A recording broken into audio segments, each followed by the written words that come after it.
Hey guys, Mr. B here, and in this video we're going to be going through Chapter 8, Section 3 on bonding and Vesper theory. So this chapter section, we're going to be taking a look at molecular geometry, and basically what that means is we're looking at the shape that a molecule is going to take in 3 dimensions. So far we've been working in 2 dimensions and drawing them out on paper and drawing structural formulas. But we really want to look at 3 dimensions because, of course, we live in a 3-dimensional world. So when we're dealing with molecules, not only is it important to know what they look like structurally, but also in 3 dimensions because a lot of these molecules, of course, are going to interact with things based on how they're shaped. So this is called Vesper theory. This is only a portion of the chapter. There are some other portions of this section that we're not going to go into, but they're not in the slides, so we don't need to worry about it. So first thing here is, what is Vesper theory? Okay, what does this VSEPR thing stand for? What is this? So first, before we talk about that, let's just take a look at a molecule here. So here's an example of a molecule called methane. Now, methane is natural gas. I'm sure some of you guys, your homes are heated with natural gas, or maybe use natural gas to do your cooking on your stovetop. It has a chemical formula of CH4, so it's 1 carbon and 4 hydrogens. And if we were to draw this out on paper, and I'm going to use mole view here to do some drawing, so you're going to see me use mole view a lot in this chapter section. But methane looks like this. So we're going to have CH4, so we're going to have 4 hydrogens coming off of a carbon like this. Okay, and in 2 dimensions, it basically just looks like sort of a plus sign, right? Like kind of like this. But of course, in 3 dimensions, it's not really going to look like this. Now, we might be asking the question, well, what do you mean? Like, shouldn't it just be like a flat square, right? Well, let's render this. So let's click on 2D to 3D, and bam, here is an example of our molecule. Now we'll notice that if we spin this around, it is not flat. It's not a plus sign, right? It's not flat, and it's not just sitting like this. It actually kind of looks like a jack, right? For anyone, of course, who knows what these are. Jacks are the little things on the ground. You drop a bouncy ball, and you got to pick them up and catch it. Toy that probably your great-grandparents played with and you've never played with in your whole life. But regardless, it's not flat. Okay. Now the question, of course, is, well, why? Why does this 2-dimensional drawing not look like this 3-dimensional molecule? Like, why is it different? Well, it has to do with Vesper theory. So Vesper stands for valence shell electron pair repulsion. Basically, in layman's terms, right, or non-giant fancy chemistry words, this means that valence electrons want to repel each other. Okay, so valence electrons want to repel each other. So when you have electrons that are bonding in a molecule, those electrons do not want to be near other electrons that are bonding. So the molecule will take a shape that will put those bonding electrons as far away from each other as possible. Okay? And whatever that shape is, that is the most ideal, most stable structure that it can have. So if we look at this molecule here that we drew already, on the left, it looks like a plus sign. But this bond angle here, like if you were to make a plus sign and look at the angles, that'd be a 90-degree angle, right, between every single one, 90 degrees around. That's only working in 2 dimensions. I mean, you have 3 dimensions, right? You can come forward, you can go backwards. So if you were to really want to maximize things, you could get a larger than 90-degree angle by shifting some things. So what we've done here is we've taken 3 of these hydrogens and we've stuck them out from the bottom and the sides. And we've taken the 4th one and we stick it off the top.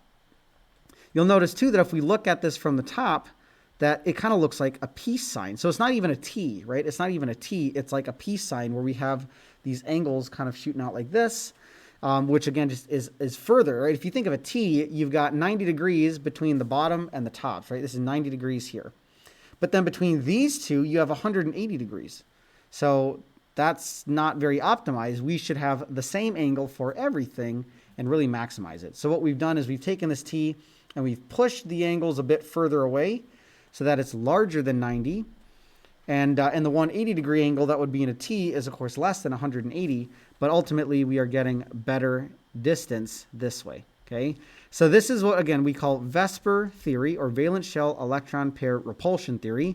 Basically just says that when we draw molecules, valence electrons want to push away from each other, and their shape is going to be in such a way that those bonding electrons are as far away from each other as they possibly can be. Okay? So that first shape for methane is what we call a tetrahedral, which tetra means four. Okay, so you have four things sticking off the central atom, and the central atom is carbon. And there's, of course, all kinds of different molecular shapes. Tetrahedral is just one of them. So we're going to take a look at some other examples of different shapes. So here's another one. We have NH3, which is ammonia. So if we were to draw ammonia in mole view, and let's do this. So let's clear our canvas, and let's draw out ammonia, which is NH3. So we have an N, and then we have three H's. So 1, 2, and 3. Again, in 2 dimensions, it might look like a T, right? Like this. Now, the one thing about mole view, and this was mentioned in the video in the beginning of this chapter 8, section 2, it does not show lone pairs. So there is a lone pair sitting on the top of the nitrogen. Okay, if we look at our drawing here, or in our slides, we have this lone pair on top. That does have an impact on the shape, because even though these electrons are not being bonded, they still are electrons. So therefore, they still will repel other electrons. Okay, so we do need to be aware that lone pairs are there. They do play a factor when it comes to molecular geometry, but mole view just doesn't show it. So here's our drawing in 2 dimensions. It might look like a T.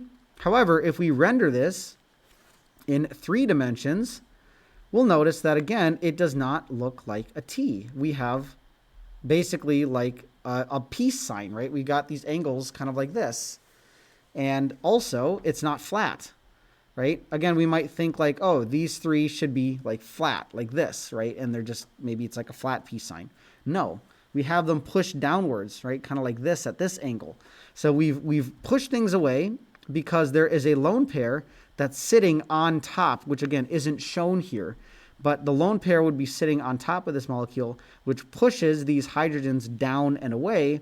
And also, of course, then we spread them out from each other. Rather than being a T, we can spread it out to be more like a peace sign and get further bond angles. Okay, this would be known as a trigonal pyramidal shape, primarily because if we were to draw lines from the hydrogen to the nitrogen, or the hydrogens to the nitrogens, we'll notice that kind of looks like a little pyramid, right? It kind of goes up to a point like this.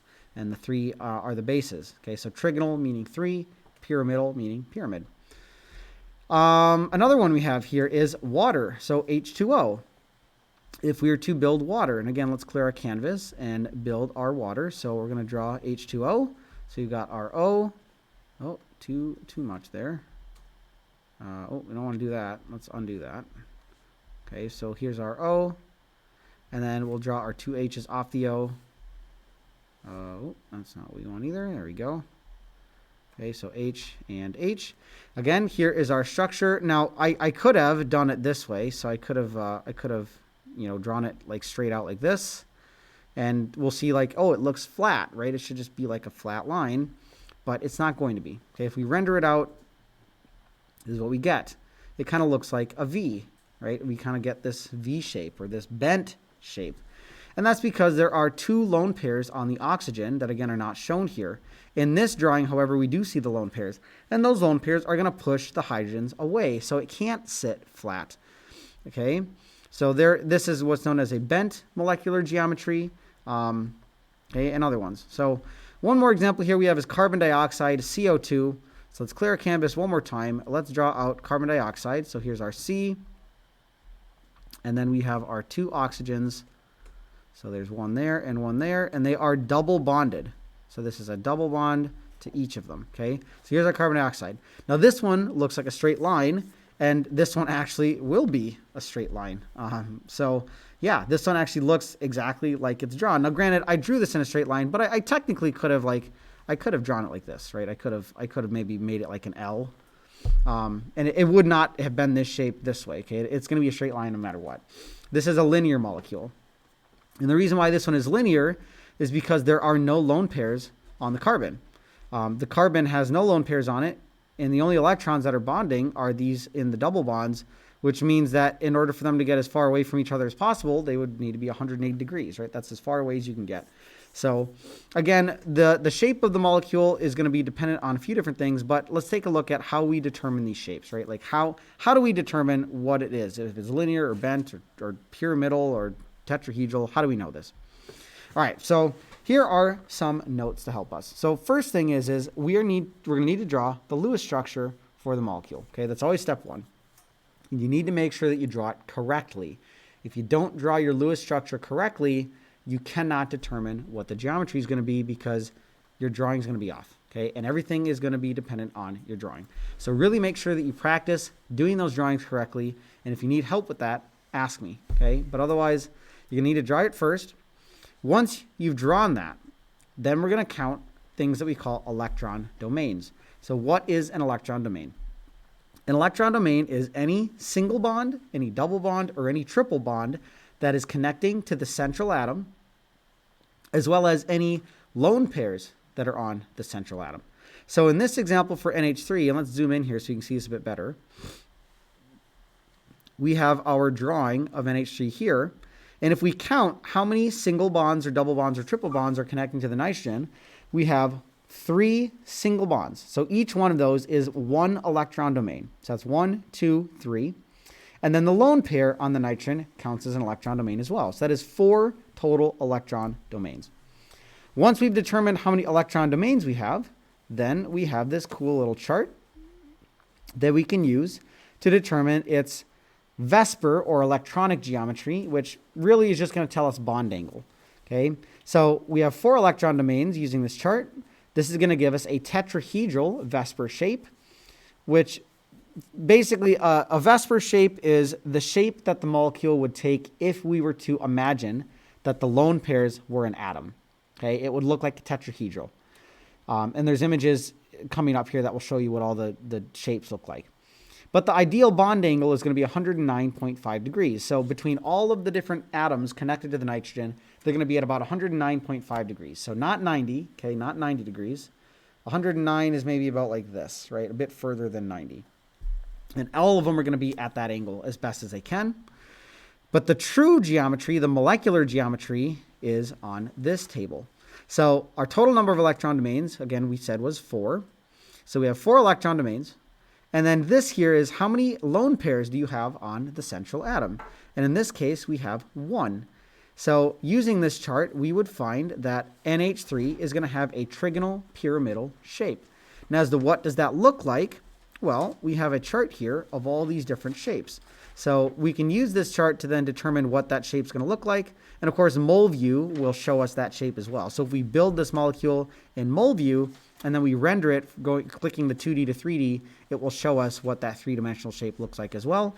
But there's an image here of what all the shapes look like, and the trigonal pyramidal, which on here they just call it pyramidal, looks like this. So kind of looks like a pyramid, right? You got 3 little atoms that are kind of pointing down off the bottom, and they kind of go up to a point, and there we go, okay?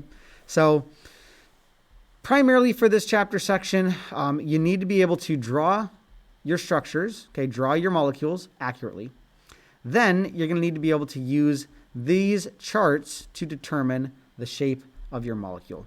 And there's a virtual lab after this section that you'll be doing where there's a lot of practice problems, and I go through all of them using mole view, drawing them on paper, okay, and that's really where you're going to get your practice. So either way, that is it for this section. I know that might seem confusing, but go watch the practice problems and go do that virtual lab, and it will help you to see how to do these problems. All right, guys, that's it for this one. Thanks for watching, and I'll see you in the next one. Bye.